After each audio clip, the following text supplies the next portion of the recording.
이마트가 희망퇴직을 실시하는 것은 1993년 서울 도봉구 창동 이마트 1호점을 낸 이래 처음입니다.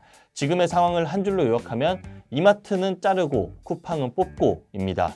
한 내부 직원은 입사 때 한 주당 28만 원이었던 이 주가의 회사가 어쩌다 이렇게 됐을까라고 한탄하기도 했는데요. 그만큼 지금 회사 내부 분위기가 상당히 좋지가 않습니다.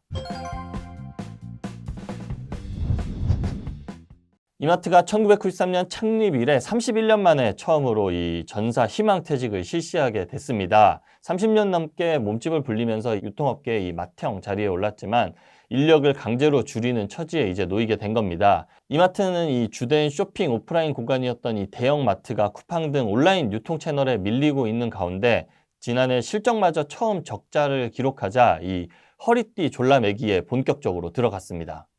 유통업계 전통 강자라 불리던 이 이마트는 이렇게 지난해 469억 원의 영업 손실을 기록하고 매출은 전년 대비 2.1%, 영업이익은 27.4%나 줄었습니다.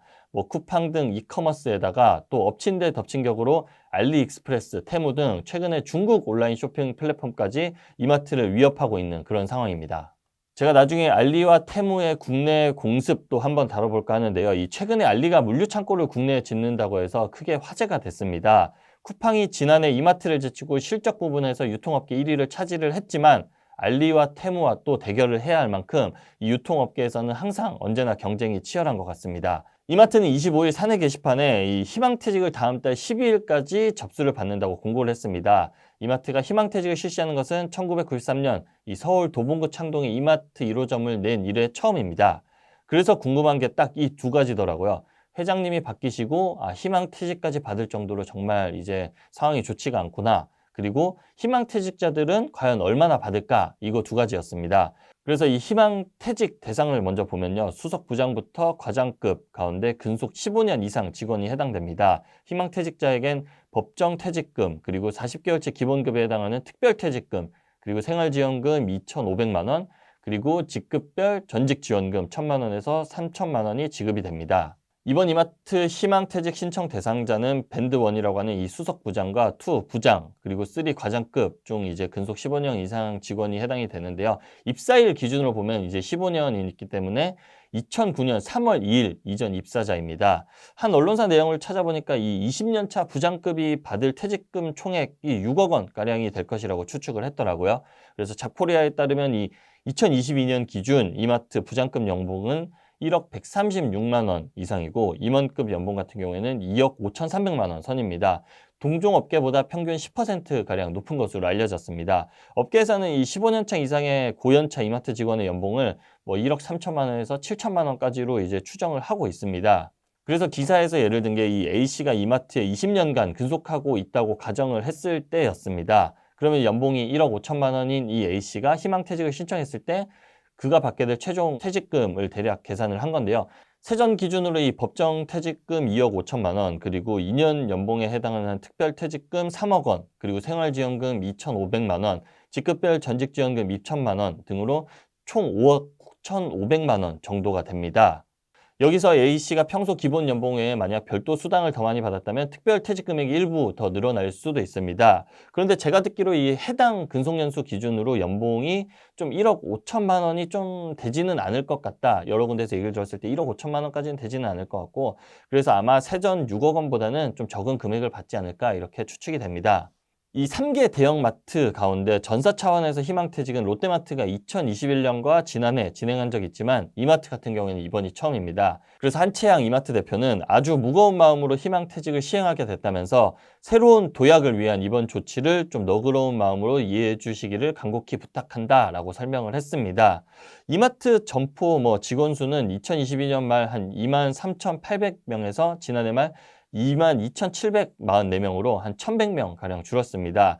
2015년 정도에 한 3만 명이었던 이 직원 수가 점포수 축소로 해마다 감소를 한 겁니다. 직원 감소에도 불구하고 이마트가 급여로 연간 쓴 금액은 2022년 1조 904억 원에서 지난해 1조 1,175억 원으로 오히려 270억 원 가량 늘어났습니다. 이런 인력 고비용 문제가 이 구조가 이마트 경쟁력을 훼손하고 있다라는 뜻입니다. 이마트 주가 찾아보니까 3월 26일 기준 68,000원입니다. 이 이마트 전사 희망 퇴직 접수 소식이 나온 이후에 한 내부 직원이 블라인드에 입사 때 한 주당 28만 원이었던 이 주가의 회사가 어쩌다 이렇게 됐을까라고 한탄하기도 했는데요. 그만큼 이 이마트 지금 내부 회사 분위기가 상당히 좋지가 않습니다. 신세계그룹 정용진 총괄 부회장은 뭐 다들 알다시피 이번 달 초 지난 8일에 이 회장으로 승진을 했습니다. 2006년 부회장에 오른 지 18년 만이었습니다. 이에 대해 뭐 한국 기업 거버넌스 포럼에서는 승진보다는 이마트 주주에 대한 이제 사과나 기업 밸류업 대책을 내놓는 것이 옳지 않았나라고 논평을 하기도 했습니다. 어쨌든 정용진 부회장이 회장으로 승진하고 난 다음에 이렇게 희망퇴직을 받을 정도로 이제 구조적 단행을 하고 있는데요. 3개 대형마트 외에도 이 이커머스 플랫폼 11번가도 현재 전 직원을 대상으로 희망퇴직 신청을 받고 있습니다. 지난해 창사 이래 이 첫 희망퇴직을 실시한 지 4개월 만에 또다시 신청을 받고 있는 겁니다. 희망퇴직이 확정되면 3개월분의 급여를 받게 됩니다. 반면 앞서 말씀드렸던 뭐 쿠팡 이런 기업들은 어떤 상황일까요? 쿠팡이나 컬리는 오히려 고용이 늘어났습니다. 쿠팡 근로자 수는 2022년 12월, 2022년 말 기준으로 56,400여 명에서 지난해 12월 69,000여 명으로 한 12,600명이 늘어난 것으로 나타났습니다. 컬리도 같은 기간 한 2,300명에서 2,668명으로 한 290명가량 늘어났습니다. 그래서 지금의 상황을 딱 한 줄로 요약해 보면은 이마트는 자르고 쿠팡은 뽑고 이런 상황입니다. 이마트 부지는 쿠팡으로 인해 빠른 배송 속도에 익숙해진 이 소비자에게 만족스러운 서비스, 사용자 경험을 주지 못하고 있는 것이 이 침체의 원인으로 꼽힙니다. 온라인 이용해보신 분들은 뭐 상당히 불편하다고 이야기를 많이들 하고 있습니다. 게다가 쿠팡에 대해서 알리, 테무에 이르기까지 급격하게 성장한 이커머스 위협으로 오프라인 소매업의 종말 전조 현상이 나타나고 있습니다. 결국 이렇게 작은 땅에 인구 밀집도가 높고 이 배송 속도도 빠른 한국에서 대형마트는 온라인에 손님을 빠르게 빼앗겼습니다. 이 최근 이마트 내부적으로는 비용 감축에 대한 이 압박도 점차 커지고 있는데요. 대형마트 매출 둔화를 위한 이 방어 수단이 희망 퇴직 단행으로 좀 이어지고 있는 그런 상황입니다. 네, 오늘 영상도 도움이 되셨다면 좋아요와 구독 꼭 부탁드리겠습니다. 감사합니다.